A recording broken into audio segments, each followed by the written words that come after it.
tubahaye ikaze nanone mwebwe mukomeza kudukurikira kuri John Samvura Official, kandi turabashimira ko mubana natwe umunsi ku wundi kugira ngo dukomeze dusangire ibyiza Uwiteka akomeza kudutegurira. Uyu munsi rero ntago ndi jyenyine, ndi kumwe na bamwe mu bayobozi b'urubyiruko, ariko muri kubona umwe reka atangire yibwira abadukurikiye. Yego, murakoze cyane. Amazina ni Tuyisingize Emmanuel, nkaba nkorera umurimo hano kuri Harvest Bible Fellowship Rwanda Mahoko, nkaba ndi n'umwe mu bayobozi b'urubyiruko. Murakoze. Nk'uko yaravuze ko ari umuyobozi w'urubyiruko, kandi nanjye nari nabivuzeho, reka tumusabe kugira ngo adusangize bimwe mu byo bigiye aho hantu. Ikintu twaheraho, ese ubundi amahugurwa muri rusange yaragamije iki, yaragamije kwigisha iki aho hantu mwari muri? Murakoze cyane. Aya mahugurwa twari twitabiriye, si twe twari twayitabiriye twenyine, twari kumwe n'abandi baturutse hirya no hino mu gihugu, y'amaklabu yo kugarura amahoro muri sosiyete tubamo, ariko sabo mu gihugu imbere gusa, ahubwo twari dufite abarundi, abaganda, abatanzania, abakongo, ndetse twabanye n'abari baturutse muri Canada.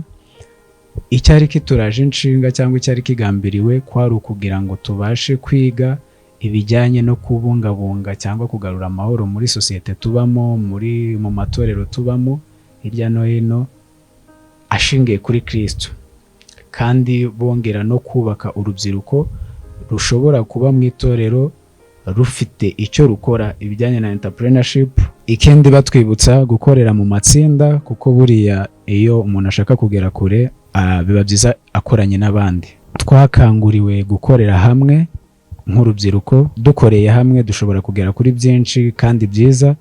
Twongera kwigishwa kugenda twigirira icyizere.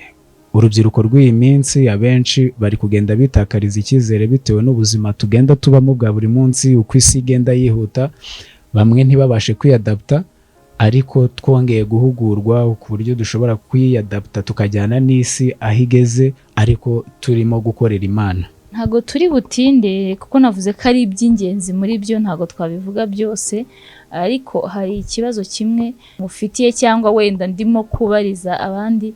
Ese hari uburyo wenda murimo gutegura nk'abayobozi b'urubyiruko, uburyo muzashyira mu bikorwa ibyo bintu mwagiye muhakura, bimwe mu byo mwahakuye, iby'ingenzi mu byo mwahakuye? Ega icyo ni ikibazo cyiza. Turi kugenda dukorana n'abayobozi, turi reba ukuntu twashyiraho timetable ishobora kujya ibaho wenda buri kwezi, tugahura nk'urubyiruko, nk'uko tugira igikorwa cya buri kwezi gihoraho cy'urubyiruko cy'umuganda. Tukaba dushobora no kugira amasengesho ahoraho ya buri kwezi, cyangwa small seminar ikazajya ibaho buri kwezi, tugahura n'abamentazi tukaganira, ariko tugashobora no kugira n'ibindi bintu dukora biduteza imbere, tukisanzura, tukidagadura, dore ko biri no mu bintu urubyiruko ruba rukeneye, kugira ngo ntirube ruhugiye mu by'isi hanze, ahubwo rugire n'uburyo rushobora kuza rukegera itorero, rukaba ruri kumwe n'abashobora kubafasha, abafashamyumvire ushobora kubafasha mu buzima bwa buri munsi. Ikindi wenda amahugurwa yasanze hari umurongo mwiza twari tumaze gufata wo gushyiraho amaklub buri wese ashobora kwisangamo. Hariho iklub ya Protocol, musanzwe mumaze no kuyimenyera, iri kugenda idufasha mu gukora nk'abanyarugwiro, yanakoze no mu bukwe bwa Gasore mwarayibonye kandi yabikoze neza, murabona ko bari organize. Dufite drama team, ababyina dance ziri moderne, tukagira na dance traditionnelle. Mwabonye ko no muri konseri twari dufite yabikoze neza, n'abana bafite impano yo kubyina kandi babishoboye. Mwabonye ko kandi dufite abajene bifitemo impano y'ikinabutumwa. Mwabonye ko muri konseri bari baduteguriye ibintu byiza kandi bifite message byari biri guhereza urubyiruko, nko kuba ibyo turi gukora mu buzima bwacu bwa buri munsi uyu munsi bishobora kuzagira ingaruka z'igihe kirekire. Bikaba byiza ko twakora ibyiza. Ubu ngubu dufite na club ya media team, abajene bari kugenda bihugura, bakagenda bamenya ibijyanye n'ikoranabuhanga, sound, ibijyanye n'amakamera. So ni byinshi ubwo buryo rero ni nabwo tugiye kwifashisha mu gukangurira urubyiruko kwitabira gahunda z'itorero, ariko tukabasha no kubahereza bwa bumenyi natwe twahawe muri ya mahugurwa twari twagiyemo. Ikindi kandi n'undi muntu wese ufite impano yiyumvamo ashobora kutwegera tukamuhereza guidance, tukamufasha, kuko buriya muri ya matsinda mato mato duhuriyemo nk'amaklabu ni nabwo dushobora kumenya ikibazo umugenzi wacu afite, tukaba dushobora kugira uburyo tumufashamo kandi no gukuza izo mpano ya buri umwe, kuko bishobora no kumutunga. Twagiye tubona urugero nk'umuvandimwe wari wadusuye hano muri Canada, twabonye ko afite impano ishobora kuba yamutunga kandi akayikoresha no mu itorero. Urumva rero ko byaba byiza abajene batari bagira club babarizwamo bagira club babarizwamo, n'izindi dushobora kwakira ibitekerezo by'amaklabu mashyashya tukaba twazishinga tukabasha gukorera hamwe nk'urubyiruko. Nk'umuyobozi urebera urubyiruko, ni iki wasaba urubyiruko, ni iyihe message waha urubyiruko kugira ngo ibi ngibi mwakuye mu mahugurwa bikomeze bigire umumaro? Murakoze. Icyo nasaba urubyiruko rwa Harvest Bible Fellowship Rwanda no kubasaba ko baba ingingo z'itorero. Kuvuga ingingo z'itorero nshatse kuvuga iki? Nshatse kuvuga ko nkuko abayobozi b'itorero bahora babidushishikariza ko ari nta numwe ugomba kuba akaregeya, kandi bishimangirwa no kuba byibuze umuntu afite umuryango fatizo abarizwamo. Rero urubyiruko niturangare, nitwumve ko turi itsinda ryigenga riba mu itorero, ahubwo twese turi ingingo z'itorero. Icyo ni kimwe. Icya kabiri ni kuboneka muri gahunda zose z'itorero.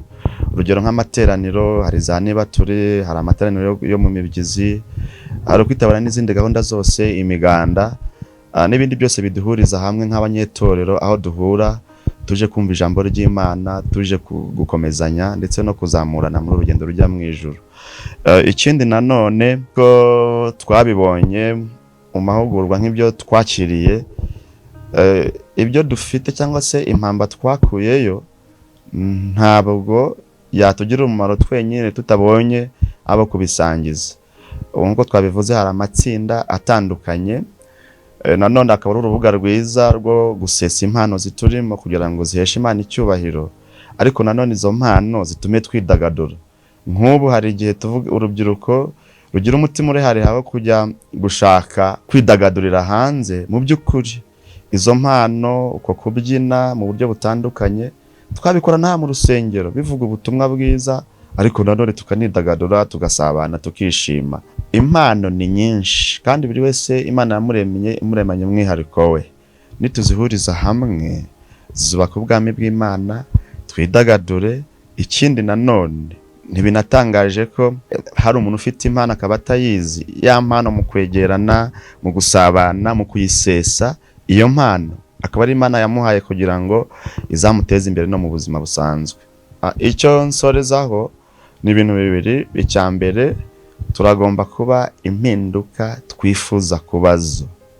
Icya kabiri nuko umuntu ushaka kwihuta agenda wenyine, ariko umuntu ushaka kugera kure agendana n'abandi. Rero ntube nyamwigendaho, ntube wenyine, ntube mu bwigunge, kuko Imana idushyiriyeho urubuga rwo kwidagadura, rwo gusesa impano ziturimo ngo ziheshe Imana icyubahiro, ariko nanone turebe ni gute twazihuriza hamwe ngo zitwubake no mu buzima busanzwe. Murakoze, murakunzwe.